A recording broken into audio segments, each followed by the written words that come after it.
السلام علیکم. میں ہوں خالد حمید. ایک ہفتہ وار پروگرام ہم اور آپ کے ساتھ. جی، جیسا کہ پچھلے سیٹرڈے کو ہم نے آپ سے کہا تھا کہ ہم ہر سیٹرڈے کو یعنی ہفتے کے روز خبریں چونکہ نہیں کرتے، اس لیے ہم آپ سے باتیں کیا کریں گے، اور اس کا نام رکھا تھا ہم اور آپ. اس میں آپ کے نام، آپ کے کمنٹس اور آپ کے اگر کوئی سوال ہیں تو وہ ہم نے سوچا تھا کہ ہم اس کا جواب دیں گے. آپ سب کی محبتیں اور سلسلے جو ہیں وہ جاری رہتے ہیں، پھر آپ لوگوں کے کچھ نہ کچھ سوالات بھی آتے رہتے ہیں. مطلب یہ ہے کہ ایک باسط سعید ہیں، انہوں نے کہا ہے کہ آپ آڈیو بک بنائیں. بات اچھی ہے اور میں سوچ رہا ہوں کہ آڈیو بک بنائی جائے. میں نے ایک پروگرام اور بھی ریکارڈ کیا ہے، وہ آپ دیکھیں گے انشاءاللہ. اس میں میں نے فیض صاحب کا کلام پڑھا ہے، اور اسی طرح ہم اور شاعروں کے کلام پڑھیں گے، افسانے پڑھیں گے، اور جو ادبی چیزیں ہیں، معروف چیزیں ہیں، ان کو منتخب کر کے آپ کی خدمت میں پیش کریں گے. تو آڈیو بک بھی اس میں کاپی رائٹ کا ذرا مسئلہ ہوتا ہے کہ کوئی ایسی بک لی جائے جو کہ جس میں کاپی رائٹ کا مسئلہ نہ ہو، تو وہ میں ریکارڈ کروں گا. وقت کی بھی ہے بات کہ اتنا وقت ملے ہمیں کہ ہم اس پوری بک کو ریکارڈ کر سکیں. لیکن میں نے قرآن کا ترجمہ اور تفسیر شروع کی ہوئی ہے، وہ بھی آپ سے انشاءاللہ شیئر کریں گے. اور وہ بھی بہت بڑی کتاب ہے، بہت بڑی خدمت ہے اگر ہو سکی مجھ سے. تو وہ باسط سعید صاحب کا یہ سوال تھا. اور اسی طرح رحیم خان نے پوچھا ہے کہ پی ٹی وی سے آپ نے خبریں کب چھوڑیں؟ پی ٹی وی سے میرے آخری جو بلیٹن تھے وہ میں نے سن 2000 کے اینڈ پہ دسمبر میں پڑھے تھے، اور اس کے بعد پھر میں یہاں آ گیا تھا. تو یوں سمجھ لیں کہ 25 سال تو ہو گئے چھوڑے ہوئے. پھر میں وائس آف امریکہ میں آ گیا، اور وائس آف امریکہ کے ذریعے سے آپ سے رابطہ رہا. پھر فیس بک پہ آپ سے رابطہ رہا. تو یہ بھی لوگ پوچھ رہے ہیں، اور بہت سے لوگوں نے سوال کیا ہے کہ آپ نے وائس آف امریکہ کیوں چھوڑ دیا، یا وہ کیا ہوا، آپ ریٹائر ہو گئے؟ تو میں نے نہیں چھوڑا تھا. وائس آف امریکہ بند ہو گیا. گورنمنٹ کی کچھ پالیسی تھی کہ وہ بہت سے فیڈرل جو دفاتر ہیں ان کو بند کر رہے ہیں، اور کچھ ان کی اپنی پالیسی ہے. تو انہوں نے وائس آف امریکہ کو بھی بند کر دیا، حالانکہ بہت سی سروسز تھیں. تو بہت سے چاہنے والے ہیں جو خاص طور پہ اس چینل کے شروع ہونے کے بعد سے ہمارے ساتھ پہلے بھی جڑے ہوئے تھے، لیکن اب اور زیادہ محبت کا ثبوت دے رہے ہیں، کیونکہ انہیں پتہ ہے کہ اب یہ میرا اپنا ذاتی چینل ہے. ہمارے دوست اور مہربان وقار احمد صاحب کا ایک بہت بڑا گروپ ہے.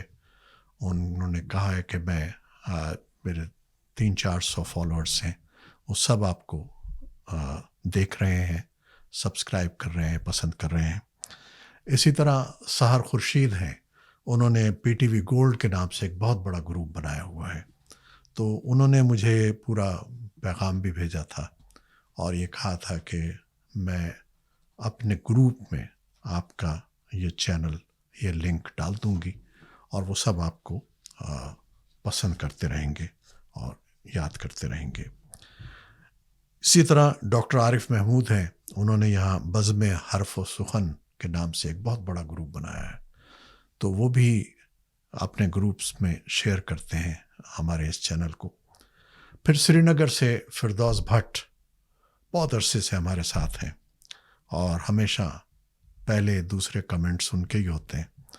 اور فاضل صاحب ہیں، معزز فاضل صاحب، ڈاکٹر فاضل. تو پھر اس کے علاوہ پروفیسر مسلم جان کشمیری ہیں، بہت ہی باوقار خاتون ہیں، پڑھی لکھی خاتون ہیں، اور وہاں بڑی سرگرم ہیں سری نگر میں. اور یوسف جمیل صاحب ہیں جو ہمارے کرسپونڈنٹ بھی رہے ہیں، اور ان کا بہت بڑا حلقہ ہے سری نگر میں. وسیم ہاشمی ہیں، وہ کہہ رہے ہیں کہ میرے تمام دوست آپ کو پسند کرتے ہیں اور ہم آپ کے لیے بہت کام کر رہے ہیں. تو منصور قریشی ہیں، ان کا اپنا بھی چینل ہے اور وہ میرے چینل کو بھی فالو کر رہے ہیں اور اپنے ساتھیوں کو بھی کہہ رہے ہیں.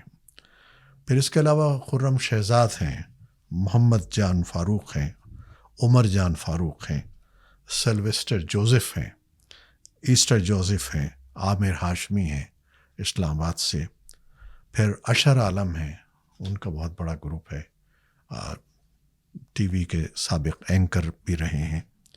اور رحیم خان ہیں. تو اس کے علاوہ اننت ناگ جموں و کشمیر سے مظفر احمد چودھری ہیں، رمضان کاشمیری ہیں سری نگر سے، فیاض احمد ہیں، اسحاق زرگر ہیں، پٹیالے والے ہیں، ضیاء الحسن ہیں. پھر یونان سے ہمارے ایک دوست خالد مغل نے بھی یاد کیا ہے. گلگت سے ڈاکٹر عبدالعزیز دینار ہیں، کشمیر سے بشیر پامپوش ہیں اور شیخ بابر کشمیری ہیں، دہلی سے بلدیو راج ہیں. انڈیا میں بہت لوگوں کو یہ چینل پسند آتا ہے اور وہ دیکھتے ہیں. یقیناً ان کو اردو سے لگاؤ ہے، تو انڈیا میں ہمارے بہت دیکھنے والے ہیں، میں ان سب کا شکریہ ادا کرتا ہوں. کشمیر میں ہمارے بہت دیکھنے والے ہیں، ان سب کا میں شکریہ ادا کرتا ہوں. تو یہ مختصر سی بات چیت تھی آج ہفتے کے دن ہم نے آپ سے کی ہے. اگلے ہفتے پھر انشاءاللہ حاضر ہوں گے اور اسی طرح آپ سے بہت سی باتیں ہوں گی. یہ نام جو میں نے پڑھے ہیں یہ نہ سمجھیے گا کہ میں نے کوئی مخصوص نام پڑھ دیے ہیں اور آپ کو میں بھول گیا ہوں. نہیں، سینکڑوں نام ہیں ماشاءاللہ. میں نے صرف ان لوگوں کو کا نام لکھا ہے جو بڑے گروپس میں تھے اور جنہوں نے بہت زیادہ محبت کا اپنی اظہار کیا اور یہ کہا کہ ہم نے آپ کو اپنے گروپس میں شیئر کیا. تو اس کا یہ مطلب نہیں ہے کہ آپ محبت نہیں کرتے یا آپ کی محبت میں کوئی کمی ہے تو میں نے آپ کا نام نہیں لیا. یہ انشاءاللہ سلسلہ جاری رہے گا اور آپ کے نام بھی انشاءاللہ ہم پڑھتے رہیں گے. اور بہت سے جو دوست ہیں اب بڑی دور دور سے، جیسے میں نے کہا کہ یونان سے خالد مغل صاحب نے لکھا، اسی طرح سویڈن سے عارف کسانہ صاحب نے لکھا کہ میں نے بڑے عرصے کے بعد آپ کو دیکھا. تو اس طرح یہ لوگوں کی محبتیں جاری ہیں اور ہمیں امید ہے کہ یہ جاری رہیں گی. آپ ہمیں دیکھتے رہیں گے، شیئر کرتے رہیں گے، اپنے کمنٹس میں اپنی محبتوں کا اظہار کرتے رہیں گے اور خاص طور پر سبسکرائب کرتے رہیں گے، کیونکہ سبسکرائب کرنے سے یہ ہے کہ پھر ہمارا اور آپ کا ایک رابطہ مضبوط ہو جاتا ہے. تو یہ تھی آج کی بات چیت. خالد حمید کو اب اجازت دیجیے گا. اللہ حافظ.